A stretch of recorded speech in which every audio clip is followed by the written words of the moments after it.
اور تعلیم میں ترقی کر کے ہی اور اپنی قوم کو تعلیم دے کر ہی ہم اسے دنیا کی ایک بہترین قوم بنا سکتے ہیں۔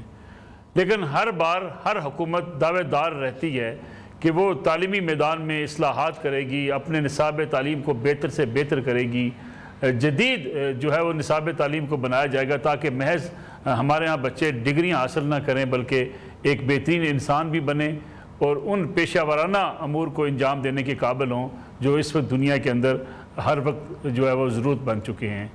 ڈگریاں بھی ایسی ہوں کہ لوگوں کے ہاتھ میں ڈگری ہو تو ان کے پاس روزگار کے مواقع بھی ہوں۔ اسی طریقے سے تعلیم ہر بچے کا حق بھی ہے اور حکومت کا کام ہے کہ ہر بچے کو تعلیم کے زیور سے آراستہ کرے۔ ہم آج کہاں کھڑے ہیں؟ ہمارے دعوے کہاں پہ ہیں؟ اس تعلیم کے نظام کو بہتر کیسے کیا جا سکتا ہے؟ اور اگر دنیا جس طرف جا رہی ہے، دنیا جس تیزی سے بڑھ رہی ہے، ان جدید تقاضوں کے مطابق ہم اپنے بچوں کو تعلیم دے رہے ہیں؟ یہ بھی آج کا بڑا اہم سوال ہے۔ پھر ساتھ ہی ساتھ کہ کیا ہمارے نظام تعلیم میں جو خرابیاں جس کا ہم ذکر کرتے ہیں اس کو درست کرنے کی طرف ہم نے سفر کا آغاز کر دیا ہے؟ یہ بھی ایک ایسا اہم سوال ہے جس کو ہر کوئی پوچھتا ہے۔ اور اس کے بعد جو ایک ماضی میں کہا جاتا تھا ڈگریاں تو ہمارے پاس ہیں اور ہماری یونیورسٹیاں، ہمارے کالجز بے روزگاروں کی ایک فوج تیار کر رہے ہیں، کیا آج بھی ایسا ہی ہے؟ اسی پہ آج ہم بات چیت کریں گے۔ میرے ساتھ آج دو بڑے ہی معزز مہمان موجود ہیں، تعلیم کے شعبے کے ماہر آج ہم نے ان کو یہاں اپنے پروگرام میں بلایا ہے۔ مزمل محمود صاحب ہیں، چیئرمین ٹاسک فورس کے حکومت پنجاب کے برائے تعلیم، ایڈوائزر ہیں چیف منسٹر پنجاب کے ایجوکیشن ریفارمز کے حوالے سے۔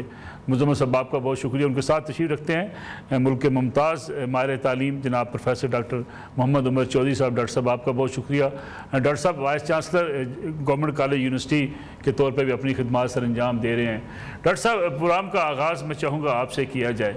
بچپن سے آپ نے بھی سنا، ہم نے بھی سنا، تعلیم کے زیور سے آراستہ ہوئے بغیر کوئی قوم آگے نہیں بڑھ سکتی، اور اسی کی بنیاد پہ علاقائی تعصب ختم ہوتا ہے، اسی بنیاد پہ نفرتیں ختم ہوتی ہیں، اسی کی بنیاد پہ ہم دیکھتے ہیں کہ جو نسلی تعصب ہوتے ہیں وہ بھی تعلیم ہی ختم کرتی ہے۔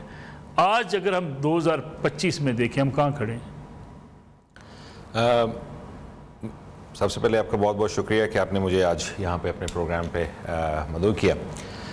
دیکھیے اس میں تو کوئی شک نہیں ہے کہ جو تعلیم ہے یہ انسان کو انسان بنانے میں مددگار ثابت ہوتی ہے، بلکہ ایک واحد طریقہ ہے جس کی وجہ سے انسان جو ہے وہ شعور حاصل کرتا۔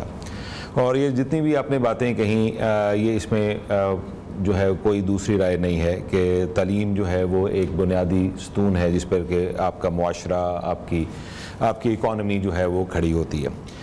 اچھا، اب دوسرا سوال آپ نے یہ کیا تھا کہ ہم کہاں کھڑے ہیں۔ دیکھیے کسی بھی تعلیمی نظام کو یا کسی بھی ملک کو اسی طرح کے تعلیمی نظام کے ساتھ یا اسی طرح کے گروپ کے ساتھ ہی کمپیئر کیا جا سکتا۔ آپ بالکل کبھی بھی جو ہے وہ کسی بھی ایک ڈیولپنگ یا ترقی پذیر ملک کو ترقی یافتہ ملک کے ساتھ کمپیئر نہیں کر سکتے۔ پچھلے کئی دنوں سے، کئی ماہ سے، سال سے ایک چیز جو ہے وہ ہمارے اخباروں میں بھی اور چینلز بھی اور سب باتیں کرتے ہیں، جی برین ڈرین، لوگ باہر جا رہے ہیں۔ میرا سوال ہمیشہ یہ ہوتا ہے کیوں باہر جا رہے ہیں؟ نوکری کے لیے جا رہے ہیں؟ نوکری ان کو کیوں مل رہی ہے؟ ڈگری کی بنیاد، میں یہ سمجھتا ہوں کہ تعلیم کی بنیاد پہ اگر آپ کمپیٹیٹو نہیں ہیں تو کوئی بھی مارکیٹ، کوئی بھی چیز، کوئی بھی جو مارکیٹ ہے آپ کو جو ہے وہ ایکسیپٹ نہیں کرتی۔ You have to be competitive. کسی ان پڑھ کو تو کوئی لے گا نہیں نا۔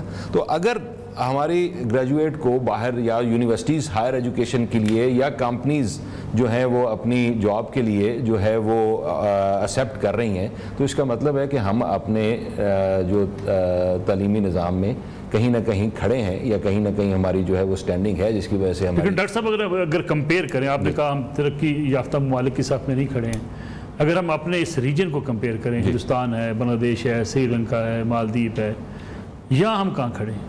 دیکھیے جہاں تک بہت سارے اس میں صرف ایک اسٹریٹ فارورڈ جو ہے وہ کمپیریزن شاید پاسبل نہیں ہوگا، کیونکہ ہر ملک کے، ہر خطے کے اپنے جو ہیں وہ جغرافیائی، اپنے ایتھنک، سوشل جو ہیں جغرافیکل، پولیٹیکل فیکٹرز ہوتے ہیں جس کی وجہ سے یہ چیز ڈٹرمن ہوتی ہے۔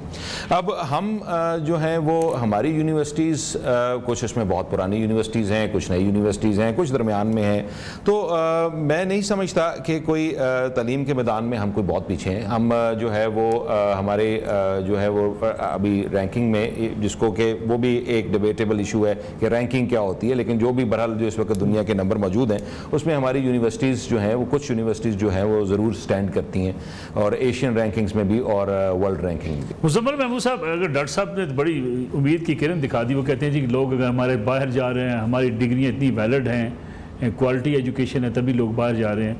ایک دوسری سائڈ اگر ہم دیکھیں, کئی دفعہ رپورٹس بھی آپ دیکھتے ہیں پنجاب کے دور دراز علاقوں میں, بلوچستان کے اندر, سندھ کے اندر, لوگ کہتے ہیں جی آج بھی اسکولوں کی حالت ہزار دیکھنے والی ہے, لوگوں کے پاس وسائل نہیں ہیں, وہاں جو ٹیچرز کی ٹریننگ ہے وہ موجود نہیں ہے.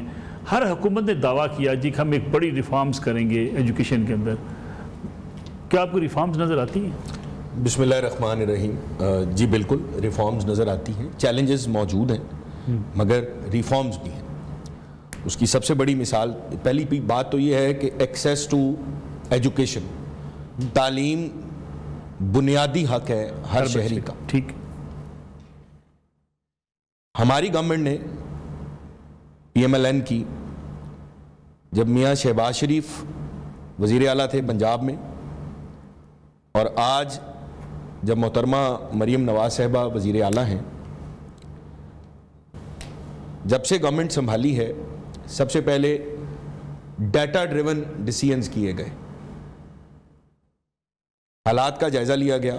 500 سے زیادہ سکول, آپ کی بات درست ہے, جب ہم نے گورنمنٹ سنبھالی تو 500 سے زائد سکول ایسے تھے جن میں کوئی استاد تھا ہی نہیں. 2200 سکول ایسے تھے جن میں ایک استاد تھا.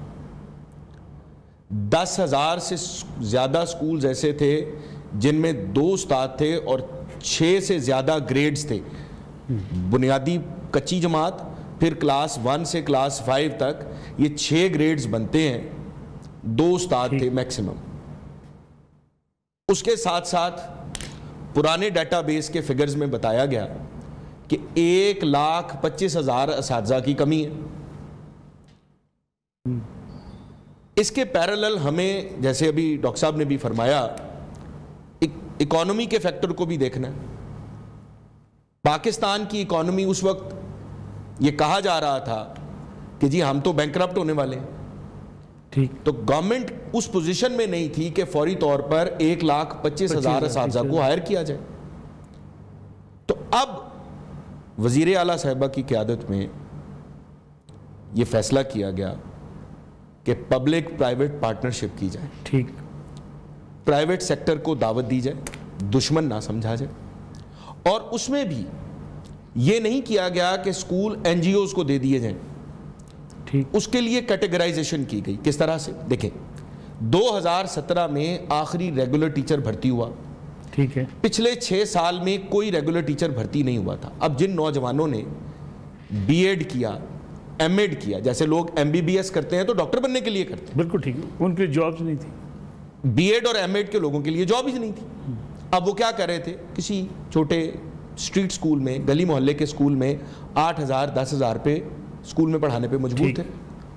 ان ان ایمپلائڈ لوگوں کے لیے کیا کیا گیا, ایک نیا سسٹم انٹروڈیوس کروایا گیا پبلک سکول ری آرگنائزیشن پروگرام کے تحت, جن میں ان 13,000 سکولوں کو 25% سکول ان نوجوانوں کو دیے گئے ینگ انٹرپرینیورز کے نام پہ. 3 نوجوان ماسٹرز کیا ہو, MAd کیا ہو, BEd کیا ہو, PhDs, ایسے نوجوان آئے ہمارے پاس جو بے روزگار تھے, تعلیم یافتہ تھے, پڑھا رہے تھے یا نوکری کی تلاش میں تھے. 3 نوجوان ملے, سب سے پہلی پرائیورٹی ان کو سکول بھی دیا جائے گا, اور بچوں سے پیسے نہیں لیں گے. وہ کچھ لوگوں نے الزام لگایا سکول بیچے گئے, کہ سکول بیچ دیے, پرائیویٹ سیکٹر پیسے لے گا. اس بات کی کلیئرٹی سر بہت ضروری ہے. بیچنا تو یہ تھا کہ وہ بچوں سے فیس لیتے اپنی مرضی کے مطابق. ان سکولوں میں بچہ فری پڑھے گا. سر ایک جو آپ پرائیویٹ سیکٹر کو سکولز دیں گے وہاں فیس نہیں ہوگی, کوئی فیس نہیں, آج بھی کوئی فیس نہیں ہے اور ہوگی بھی نہیں. اگلی بات سر, ہمیں سرکاری اعداد و شمار میں ایک بچہ جو سرکاری سکول میں پڑھتا ہے وہ 4700 روپے میں کاسٹ کرتا ہے حکومت کو. ٹھیک ہے. ہم نے یہ جو پبلک سکول ری آرگنائزیشن پروگرام میں بچہ دیا, یہ 1500 روپے میں کاسٹ کر رہا ہے سر, 1500 روپیز پر چائلڈ. اچھا, مقصد کیا تھا؟ اب ان 1500 روپیوں کے اگینسٹ بچے کو وہ فری پڑھا رہے ہیں، ٹیچرز ان کے ذمہ، بجلی کے بل ان کے ذمہ، اپ کیپ ان کے ذمہ، فرنیچر نیا خریدنا ہے ان کے ذمہ. تو اس سے کیا فائدہ ہوا سر؟ اس سے ایک فائدہ تو یہ ہوا کہ انرولمنٹ ان سکولوں میں جن میں 50 سے کم بچے تھے، آج وہاں پہ 400 بچہ ہے. 4 لاکھ سے زائد بچے انرول ہوئے ود ان 3 months ٹائم. یعنی وہ سکول جو ریڈنڈنٹ پڑے تھے ان سکولوں میں بچہ واپس آ گیا سر. دوسری بات، ایکسیس ٹو ایجوکیشن کے بعد سر آپ نے حوالہ دیا بلوچستان کا، ساؤتھ پنجاب کا. سر آپ یہ چیز دیکھیں کہ سی ایم صاحبہ نے اسکول نیوٹریشن پروگرام شروع کیا. کیوں؟